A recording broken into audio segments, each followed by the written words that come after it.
10 থেকে 15 মিনিট হয়ে গেছে, ট্রেন লেট। সিগনালে গিয়ে দাঁড়িয়ে রয়েছে ট্রেন, কেন জানি না। ওইদিকে পেছনেও সবাই দাঁড়িয়ে আছে, এখানেও সবাই দাঁড়িয়ে আছে। Hello everyone, good morning, welcome back to my channel to a brand new blog. আজকে বছরের 3rd নাম্বার দিন, তো সবাইকে হ্যাপি নিউ ইয়ার। 10:30 বাজে আর আকাশের অবস্থাটা দেখো। A few minutes later. আজকে হচ্ছে শনিবার, সকাল সকাল বেরিয়েছি, এখন যাচ্ছি একটু মাসির বাড়ি। তার আগে একটু কাজ আছে, দাঁড়াও 1 সেকেন্ড।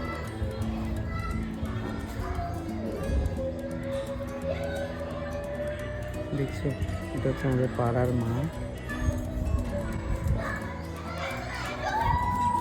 তো সকাল সকাল যাচ্ছি একটু মাসির বাড়ি, কাজ আছে একটু আমার কিছু, ওখানে গিয়ে তারপর দেখা হচ্ছে।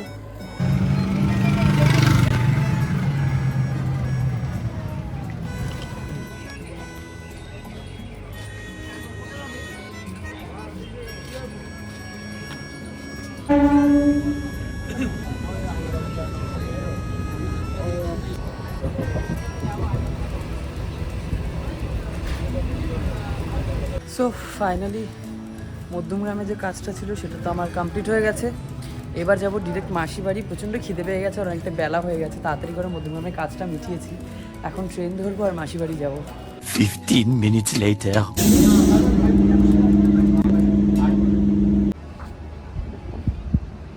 দেখো 10 থেকে 15 মিনিট হয়ে গেছে, ট্রেন লেট। সিগনালে গিয়ে দাঁড়িয়ে রয়েছে ট্রেন, কেন জানি না। ওইদিকে পেছনেও সবাই দাঁড়িয়ে আছে, এখানেও সবাই দাঁড়িয়ে আছে, ফোকাসই নিচ্ছে না। 12টা বাজে, 12টা বেজে গেছে। কি করব বুঝতে পারছি না, কতক্ষণ ধরে ট্রেন এখানে আটকে রয়েছি। 12টা বাজে, ছেড়েছে মানে না। ওপাশের ট্রেন সব চলে আসছে। ছিল বড় হবে না বয়সে, আমারটা খুব কম বয়স ছিল, ওটার বয়স হবে 5 বছর।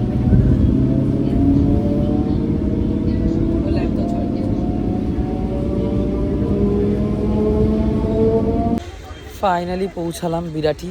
হ্যাঁ, ক্যান্টনমেন্টে হয়তো কিছু একটা প্রবলেম হয়েছে, অবরোধ না কি শুনছিলাম, হয়তো সেটার জন্যই ট্রেন লেট ছিল বা ট্রেনটা ওভাবে সিগনালে গিয়ে আটকে ছিল। বাট এখন ফাইনালি পৌঁছেছি। খুব খিদে পেয়ে গেছে, 12:30 বেজে গেছে। হ্যাঁ, ওই যে দেখতে পাচ্ছ অটোগুলো দাঁড়িয়ে রয়েছে। এবার এই অটোতে উঠবো, তারপর পৌঁছবো।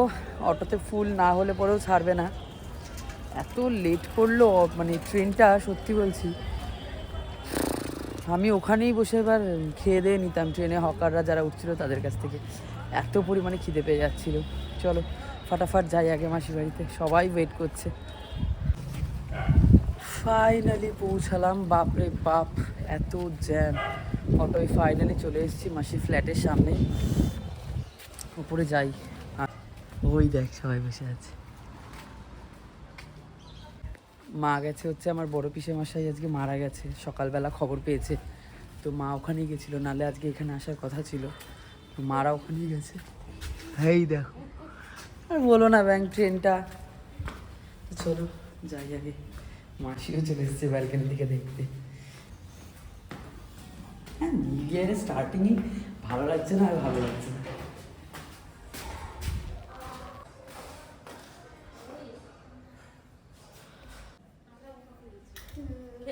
কই পিঙ্কি দিরা, কই কোথায় গেছে? দুর্গা, এই ক্যান্টনমেন্টে অবরোধ হয়েছে। কি নিয়ে জানি না, ক্যান্টনমেন্টে অবরোধ হয়েছে। বিরাটিতে যে ট্রেনটা দাঁড়িয়ে ছিল শিয়ালদা যাবে, ওটাকেও আটকে দিয়েছিল। বিরাটির ট্রেনটা ছাড়লো, তারপর এই ট্রেনটা ছাড়লো। তোরা এখন উনো খেলছিস? আর কি করেছো? লুচি আলু চপ করছি। খিদে তো পেয়েছে। আচ্ছা আলুর দম, লুচি, তোর খাওয়া গেছে? তুই কি খাচ্ছিস রে? খা।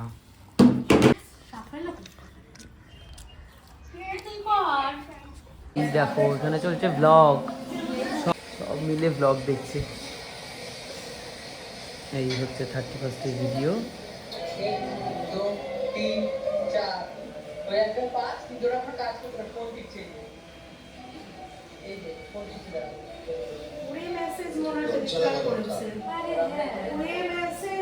আরে সারা দিন ওকে এক ফোঁটা সবাই শোন সবাই আমরা বাইরে খিলখিল কোথায় খুঁজে খুঁজে যে ঘরের মধ্যে আমার ঘরের কোনায় বসে বসে এরকম করে মেসেজ করছে তুই বাইরে চল হ্যাঁ ভাল লাগছে না অথচ ঘরে বসে বসে মেসেজ যেতে পারতিস সেদিনকে মজা হয়েছে বল লাস্ট মোমেন্টে ওরে মজা কাকে বলে এই দেখ এই কি তুই উচ্ছে ভাজা খাবি না আলু দেবো ভাত উচ্ছে কুমড়ো ভাজা খা খা তুই যখনই ভিডিও করি তখনই খালি তোর খাওয়ার ভিডিওটাই ওঠে আর কিছু ওঠে না আর এই যে মাসি এবার তোমাকে ভালো করে দেখিয়েছে দেখো তোমার আক্ষেপ ছিল দেখাচ্ছি না দেখিয়ে দিচ্ছি মাসি কি হয়েছে চিকেন হয়েছে উচ্ছে কুমড়ো ভাজা ভাত আর ওখানে চলছে ব্লগ ওখানে ব্লগ চলছে কি হয়েছে ও বোয়াল মাছও হয়েছে ওরা ওদিকে এখনো একজন করছে ত্বকের যত্ন নিন এই আপনার ত্বকের যত্ন হয়েছে ম্যাডাম ত্বকের যত্ন নিন চলো এবার আমরা খেয়ে নিই টুকুত করে খিদেও পেয়েছে 1 hour later. টাটা দে জোরে টাটা দে এদিকে তাকি টাটা দে না জিএসটি কাটবো এই টাটা বল টাটা ইমা তো চোখ দুটো দুরকম লাগছে কেন মনি টাটা আমার সে আসছি টাটা হাম জো চালনে লাগে এই রিম্পাদি টাটা টাটা বাবা তুই কিরম ওর কিরম লাগছে দিদার মতো লাগছে দেখি এদিকে অটো পাস চলে যাবি এদিকে অটো পাস চলে যাবি না ওদিকে চলে যাবি ঠিক আছে টাটা যেও তাড়াতাড়ি শুক্রবার টাটা টাটা হ্যাঁ মাসি আবার আসবে ব্যালকনিতে আসবে ওটা মাসি বলবে এই টাটা দুপুরবেলা মাসি বাড়িতে এসে খাওয়া দাওয়ার পর শুয়ে পড়েছিলাম আর আমার মাথায় ছিল না যে ভিডিওটাকে কন্টিনিউ করতে হবে এত ভালো রান্নাবান্না হয়েছিল আর সকাল থেকে কিছু খাইনি না তো সে কারণে এত খিদে পেয়ে গেছিলো আমি খেয়ে দিয়ে একদম ঝপাঝপ ঘুম দিয়ে দিয়েছি এখন আমার মনে পড়েছে আবার ভিডিও অন করার কথা তো ওই জাস্ট বেরোলাম তাড়াতাড়ি বেরোলাম যেহেতু শীতকালে এরপর আর বেরোতে পারবো না অটো আসছে দাঁড়াও যাবে বিরাটি স্টেশন চলো পেয়ে গেছি অটো ইয়েস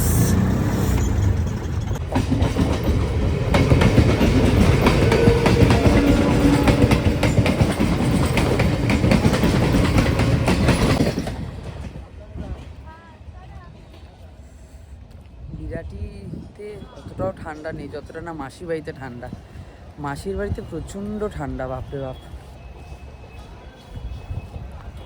চলো এখন আগে দেখি ট্রেন কখন আছে 47-এ তো একটা ট্রেন দেখলাম জানি না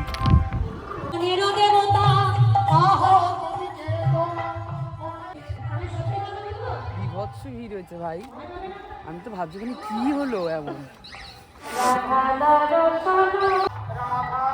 ভাই দেবে দেখো আমি একা একা আসছিলাম তো এবার তোমরা আমার স্কুলের কিছু কিছু বন্ধুদের দেখো এই হচ্ছে আমার একটা বন্ধু হচ্ছে পলক আমি হঠাৎ করে ট্রেনে উঠেছি দেখছি এক সাইড ঘুরেছি ডান দিকে দেখছি ওকে দেখতে পেয়েছি না আরে হ্যাঁ ও আজকে এসছে আমাদের এখানেই এসছে একটা বন্ধুর বাড়িতে ওর সাথে দেখা হয়ে গেল এখন আমরা একসাথে হেঁটে হেঁটে তাই বাড়ির পথে যাচ্ছি অনেক দিন পর দেখা হলো বল অনেক দিন পর যাই হোক চলো একটুখানি কথা বলতে বলতে দুজনে বাড়ি যাই ফুচকা খেয়ে নিই আমি ওই স্টেশন থেকে হাঁটতে হাঁটতে ভাবছি যে বিহারি যদি বসে ওর কাছে একটু ফুচকা খাবো এই যে বিহারি আমাদের দেখা পেয়ে গেছি আর এই যে বিহারি ফুচকা টুকুত করে আগে একটু ফুচকা খাবো তারপর বেরোবো আমি সেই স্টেশন থেকে ভাবছি ভাই তো ফুচকাটা একটু খেতে খেতে যাবো যদি না বসিস তো ফাইনালি আমাদের এই বিহারি দাদা বসে গেছে ওকে আমি আগের দিন আমি ক্লাস করিয়ে আসছি ওই সাজিরার থেকে তোকে দেখছি তুই বাড়ির সামনে দাঁড়িয়ে গ্যাস পাহারা দিচ্ছিস গলির সামনে হ্যাঁ তো চলো ফুচকাটা খেয়ে নি ওর ফুচকা চুমু একদম হাল খায় না জানিস নর্মাল খাবার খায় একদম পুরো ফালতু কথা বলছে পলক হচ্ছে আমার একদম ছোট্টবেলাকার বন্ধু ওর সাথে আমার যখন আমরা স্কুল লাইফে পড়াশোনা করছি সেই তখন থেকে আমাদের ফ্রেন্ডশিপ অনেক দিন পর দেখা হলো ওর সাথে বাপরে সবাই আগে যাবে বাড়ি এসে এত ঠান্ডা লাগছে একটুখানি দুধ চা বা কফি না খেলেই নয় তো তো এখন যাচ্ছি একটুখানি কফি দুধ কিনতে। বাড়িতে এসে দেখছি দুধের প্যাকেট নেই, আর মারাও সবে এসছে, সবে ঢুকলো মা। আমি যাই চট করে একটা দুধের প্যাকেট নিয়ে এসে একটু কফি খাই। একটু দুধ চা কফি করছে। শীতের সন্ধ্যাটা মানে একটু কফি মন করে। লম্বা করে দে, লম্বা করে।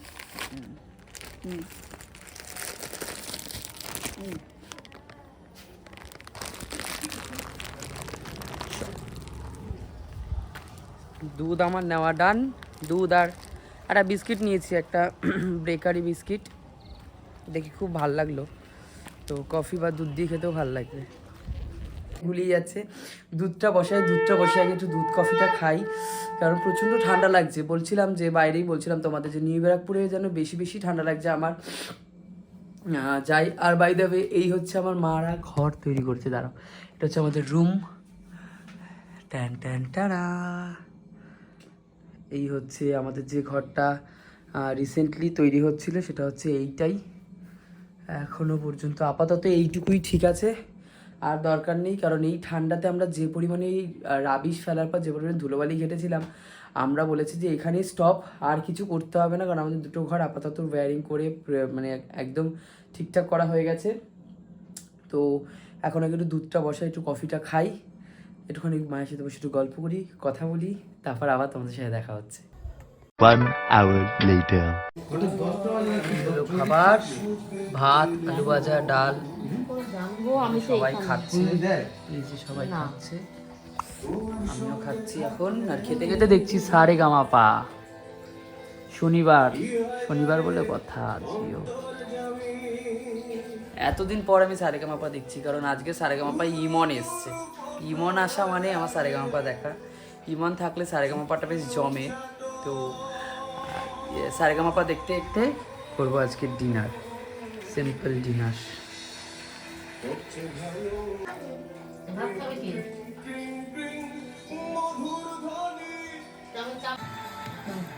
তাড়াতাড়ি। সারেগামাপার এই মঞ্চ আমাদের প্রতিভাবান শিল্পীদের দেয় তাদের যোগ্যতা দেখানোর এক অনন্য সুযোগ।